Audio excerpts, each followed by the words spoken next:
From Hollywood, it's time now for... Johnny Dollar.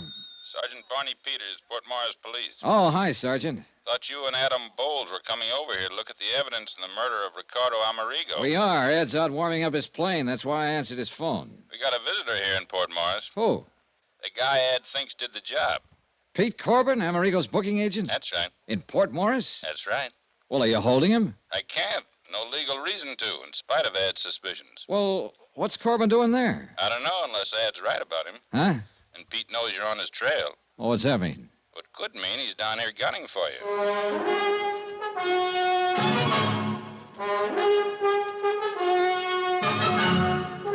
Tonight and every weekday night, Bob Bailey in the transcribed adventures of the man with the action-packed expense account, America's fabulous freelance insurance investigator. Yours truly, Johnny Dollar.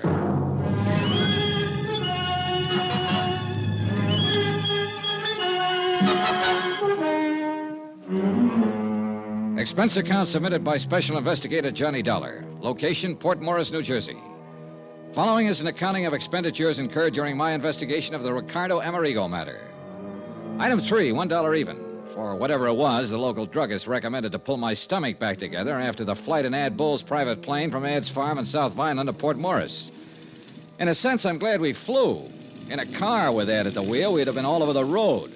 As it was, we were only all over the sky.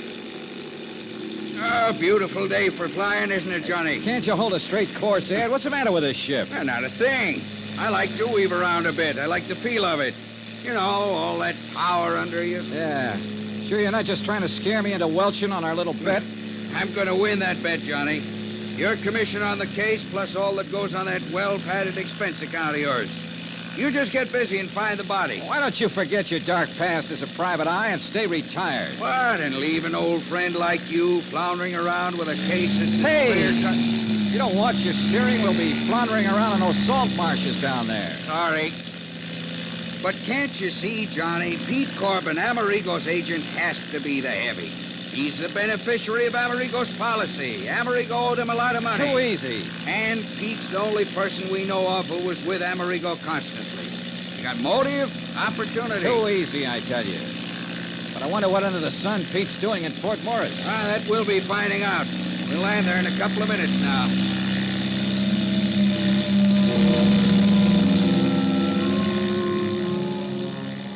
The little town of Port Morris was set on the edge of one of the wide salt marshes that border a lot of the South Jersey shore. Just a vast expanse of salt hay indented with little coves and inlets. Soggy, swampy country. Ideal breeding place for the famous Jersey mosquitoes. And I guess for me, the ideal breeding place for trouble. Sergeant Barney Peters met us at the mucky little landing strip just outside town. And we headed out on a narrow, muddy road across the marshes. Yes, sir, Mr. Dollar. If I were you, I'd try to pin down this Corbin. Where is he now? Back in town. Got Alf McCracken keeping an eye on him. Alf's the boy you saw Amerigo crash through the bridge that night, you know. Barney, I still wish you'd cooked up something to hold him. But what, Ed? Sure, Ed. Every bit of evidence you think you've got on Corbin is purely circumstantial. What else have you got to go on, John boy? Oh, we'll see. We'll see. After I have a look at the bridge Amerigo busted through in his car. It's just up ahead a bit. Crosses the Lucky Hoe Creek. I'd also like to know who could have... Well, I'd like to know what could have happened to his body. To that $30,000 Amati violin. You'll see.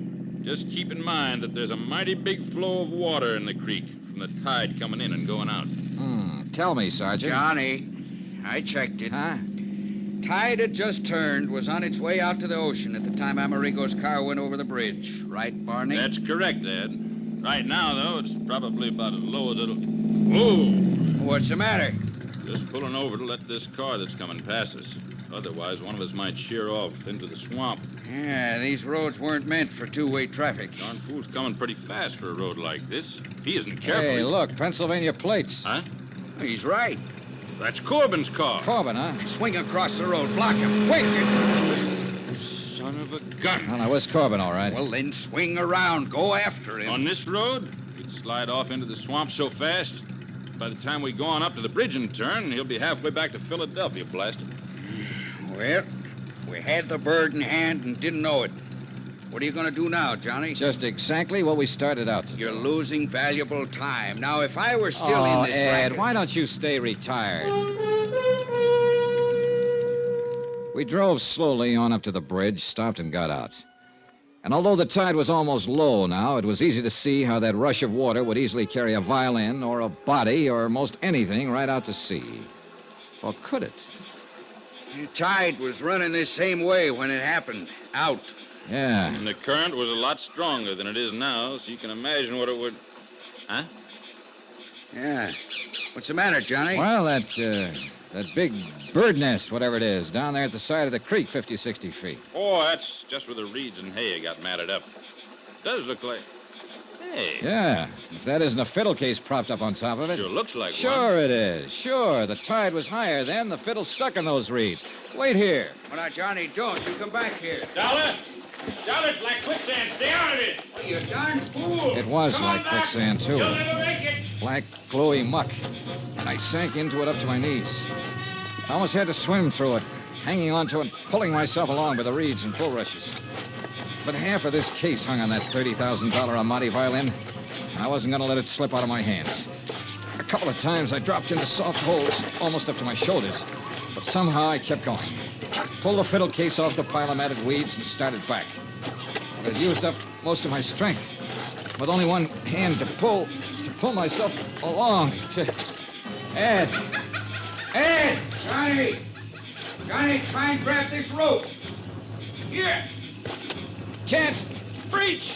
Try it again, Ed. Drag it back. Try it again. Johnny, use the violin case. It'll keep you afloat. I'll try. You all right, Dollar? Dollar! Here, Johnny. The rope again. Johnny! Johnny!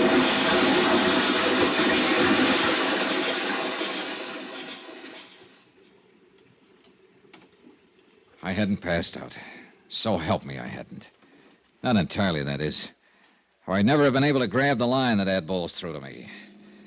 Needless to say, I took a lot of kidding from Ad and Barney Peters on the drive back to Port Morris, especially since I didn't really know what had happened until I came to in the back seat of the car, clutching the fiddle case. Jerk. If you'd held onto the rope with the death grip you have on that violin case, we'd have got you out of that muck before you swallowed half the salt water in that inlet. Yeah, sure. I'll say this for you, Mr. Dollar. You don't give up easy. The fiddle. The $30,000 Amati. At least I had half of this miserable case in hand in my hands. There'd be no insurance collection on that violin. And then I saw it. Well, what's the matter, Johnny? You passed out again? No, Ed. You should have cleaned me up before you piled me into this car. What? Look, Oh, what is it? piece of shirt. Ricardo Amerigo's shirt.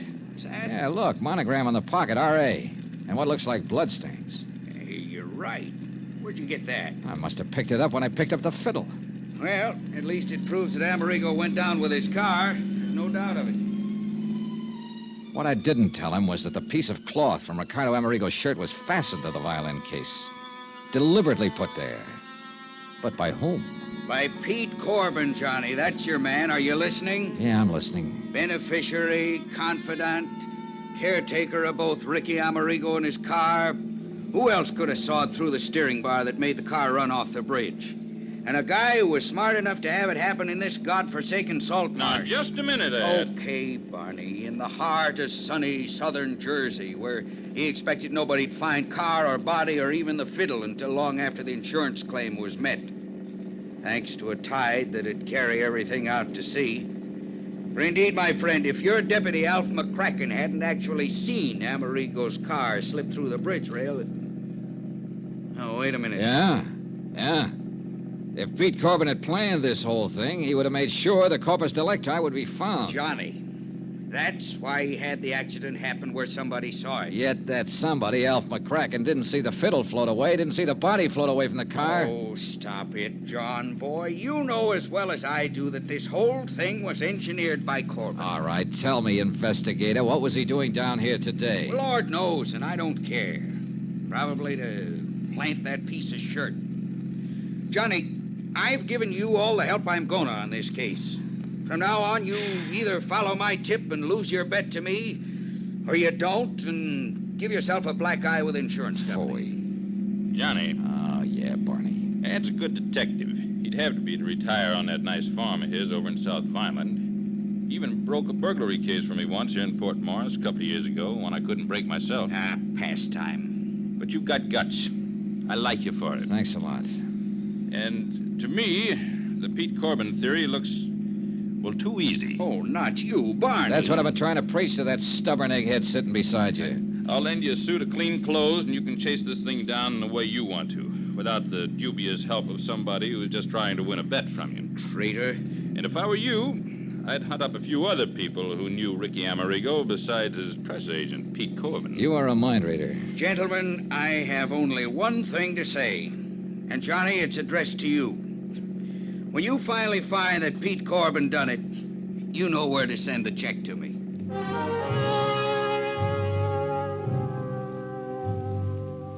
At Port Morris, we learned that Alf McCracken had lost track of Corbin when the former dropped in at Osborne's Oyster House for a dozen and a half shell. Hadn't even seen him take off in his car, much less leave in a hurry after spotting us on the road to Lucky Hole Creek. I took advantage of Barney's offer, borrowed a suit of his clothes, and accepted a ride from him to the crossroads of Woodbine where I could get a bus back to Philadelphia. Sure, half my job was done. I'd recovered the $30,000 Amati violin, but I could still hear the oh-so-pleasant voice of Ad Bowles, ex-investigator, not so retired. You know where to send the check to me, Johnny boy. Expense account item 5, $4.95. Bus fare from Woodbine to Philadelphia. And believe me, it's a long bus ride. As soon as I got to my hotel and changed into my own clothes, I called Harry Branson at the insurance company. Mr. Branson here? This is Mr. Dollar, Mr. Branson. Yes, Mr. John. Yeah, I'm back at my hotel, music lover. And I've just won the $30,000 Amati. What? Yeah, I got the fiddle for you. Well, thank heaven you recovered it. What of Ricardo Amerigo? Later. Do you want the Amati? I'll be right over.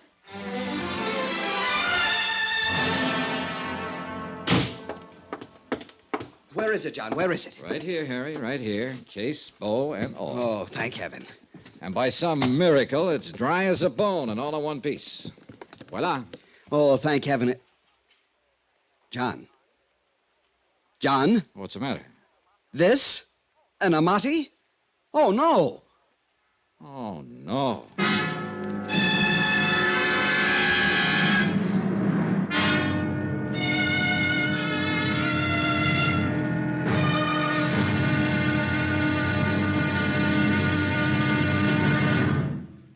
Now, here's our star to tell you about tomorrow's intriguing episode of this week's story. Tomorrow, the results of a poker game. And believe me, there are times when the cards can be really stacked against you. Join us, won't you? Yours truly, Johnny Dollar.